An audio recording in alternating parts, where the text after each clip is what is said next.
once you have it. Question, what to do? The first idea was to find out what the companies I'm interested in cooperating with. The idea was that if you pointed the camera in the studio at a nice background, say a Wimbledon tennis court, and overlaid out simple graphics on top of that, that would look a lot nicer than just having a few spots up there. So a big long story short, I got a hold of Telecom, who were the biggest cable company. At the time, they had about 100,000 viewers on the West Coast and maybe another 100,000 on the East Coast. Called them up cold turkey. The VP came up, liked what he saw, brought the president up. He liked what he saw. And we started on a contractual relationship. I did the technical stuff. I went down to New York and worked with them down there. And we couldn't find, except they ran out of money. The cash flow was negative. It all died right there. So I was back to square one. What do I do next? It took, by this time, we had ping pong games going, handball games, volleyball games. We knew we had something. It finally occurred to me that what's inside the game box, it's the same components in a television set of that vintage. So who's more likely to make a machine like a game machine like that than a television manufacturer? And if you remember, if you're old enough to remember, we made television sets in this country. Motorola, Sylvania, GE, RCA, Magnavox, quite a number of others. They all came to Nashua, New Hampshire, to my plant. They all liked what they saw. RCA began to negotiate. That got to be too onerous a relationship. We walked away from it. Fortunately for us, one of the guys in the RCA crew became a VP, left RCA, became a VP for marketing for Magnavox with his office in New York. He was so impressed with what he'd seen. He told the guys in Fort Wayne, Fort Wayne, Indiana, where the headquarters were, to call us in and make another demo. So we packed our stuff up, went to Fort Wayne, Indiana, demonstrated the games, and everybody made a long face except for Jerry Martin, general manager, who said it's a goal. One guy with vision, and that was the beginning of it. After that, it took the lawyers a couple of years to write an agreement. Meanwhile, we couldn't do anything. And towards the end of 1970 rather, we were finally in a position to work with the engineers at Magnavox and Fort Wayne and get them started. And they had so little time to get into production that they had to basically copy what we had put into the brown box back in 67, 68. So here we are with a product that has a 6-year-old technology and a 7-year-old, 8-year-old technology, but it worked. Magnavox first demonstrated in May of 72, and by the summer of 72, production was available, stores were selling, and by the end of the year, about 100,000 games have been sold. And in 2.5 years or so, about 350,000. About 10 to 20,000 of those to South America and Europe. How was working with Magnavox? Well, it's typically the kind of situation you encounter when one person from one company tries to work with another company and tries to get into their what they consider their private activities. It was difficult.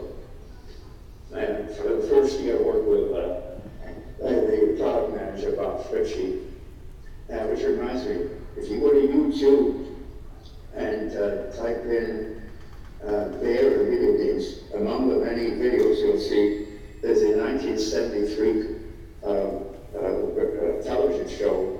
It's a game show that shows Bob Fritchie, the product manager, in a game show with a guest required to guess what he and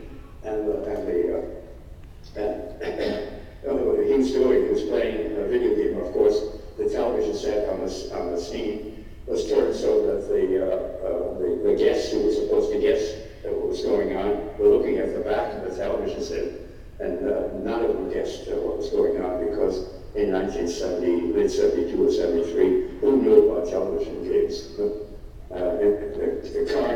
term video games wasn't coined until a bit later. We called them TV games at the time. It's a fun video to look at it. Incidentally, those of you who haven't seen it, ought to go and look at Bill Harrison had made playing in a black and white movie, Brown Box in 1967. And there are also other videos on YouTube that show me playing with guys like Alan Alcorn and Steve Wozniak and others that you might know. And in any event, I was working with Magnavox Digital. My tech worked with the engineers, and as I said, their job was to duplicate what we had done and improve it to the point where they can get by the FCC, which was a difficult thing to do. The FCC raised requirements of minimal radiation at second harmonics of the signal that comes out of the machine, and that's always hard to read. We have learned how to do that. So Magnavox released the Odyssey, which was the first video game console. What impact did the Odyssey have on introducing video games to the world? Well, it was number one, so Alcon said many times, about 2 years into building arcade games and seeing half the world copy the arcade games and taking the business away from them, they decided that Alan and several others decided that we ought to build a home game. Having seen the Odyssey, they knew it could be done. As Alan said, well, you've done it, you did it, meaning me, so we could do it too. And of course, here we are 6 years later. It's entirely possible at this time to build state machines on a single chip, and that's what they did. And the result was that I think the farm game, which was sold through Sears in the winter season of '75, some 250,000 of those machines were built by Atari, and yeah, that certainly helped the business get widespread acceptance. And everybody else got into the act and tried to copy both the arcade games and the home games. What was your involvement in video games after the Odyssey?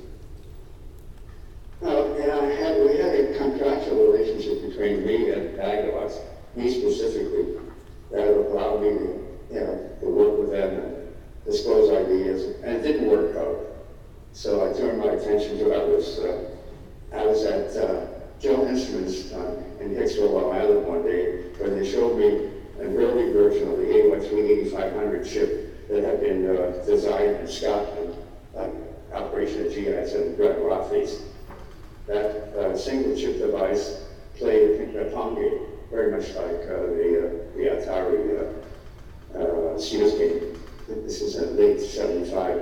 I got on the phone and called up the President Coleco, whom I had met through my handheld game activities a couple of years earlier. I said, you better get yourself down here. He had expressed an interest in getting into the video game business sometime before, when I met him at Mountain Glass, doing game designers for I was the outside consultant. So I called up Leonard and said, you better get out here, get on the list for deliveries of these chips, because they still have yield problems, and you better be on top of the list. He sent somebody, he signed a contract, and I then helped them with the problems they had with the FCC.